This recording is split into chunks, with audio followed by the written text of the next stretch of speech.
খারাপ ছাত্র ছিলাম বলে হেডমাস্টার স্কুল থেকে বের করে দিয়েছিল। গতকাল সে হেডমাস্টারকে আমার কাছেই আসতে হলো। হা হা হা। তিনি আমার দিকে তাকিয়ে লজ্জিত ছিলেন।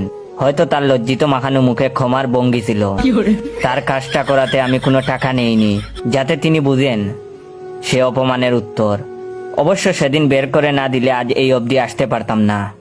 আজ এমন এক পর্যায়ে আসি আমি, সবাইকে আমার কাছে কোনো না কোনো ভাবে আসতে হয়। সবাই তাদের স্বীয় কাজের মাধ্যমে আমাকে টাকাও দিয়ে যায়। সেদিন এক পুলিশ এসেছিল, তাকে ওর টাকা ছাড়া ছাড়িনি। প্রথমত টাকা দিতে চায়নি, পরে আমি চেয়ার থেকে উঠে জোর করে টাকা আদায় করেছি।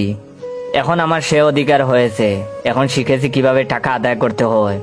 বড় বড় অফিসাররাও আজ আমার ছায়া তোলে, ভাবতেই ভালো লাগে। অথচ যখন টাকার অভাবে এসএসসি পরীক্ষায় হাত পেতেছি এসব নামকরা বড় লোকদের কাছে, কেউ সেদিন সে খালি হাতকে বরিয়ে দেয়নি, ফিরে তাকায়নি অবধি। অবশ্য তাকালে আজকের পর্যায়ে আসতে পারতাম না। হা হা হা হা। প্রতিটা প্রতিষ্ঠিত শিক্ষিত মানুষের উচিত একজন করে শিক্ষিত মানুষ তৈরি করা, লালন করা। অথচ কেউ করে না। যদি করতো সেদিন টাকার অভাবে আমাকে কাঁদতে হতো না, রাস্তায় দাঁড়াতে হতো না। অবশ্য করলে আজকের পর্যায়ে আসতেও পারতাম না। তাই ধন্যবাদ তাদের।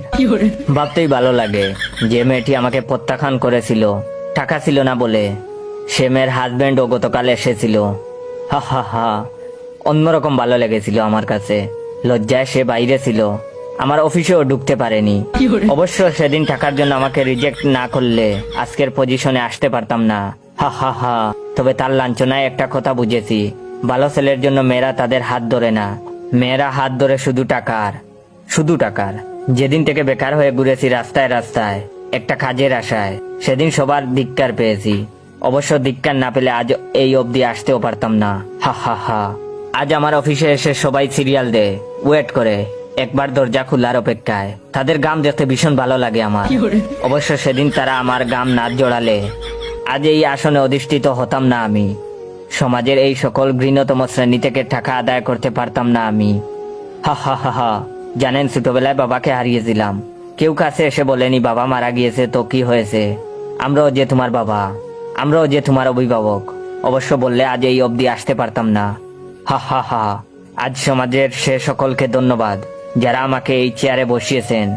ওয়েট, আমি কি এমন সম্মানের চাকরি পেয়েছি তা জানার আগে অবশ্যই আমার এই ভিডিওটা আপনার 15 জন বন্ধুকে শেয়ার করবেন। এবং যারা যারা চান আমি রেগুলার ফানি ফানি গল্প দেই তারা অবশ্যই আমার ওর দিয়ে রাখবেন।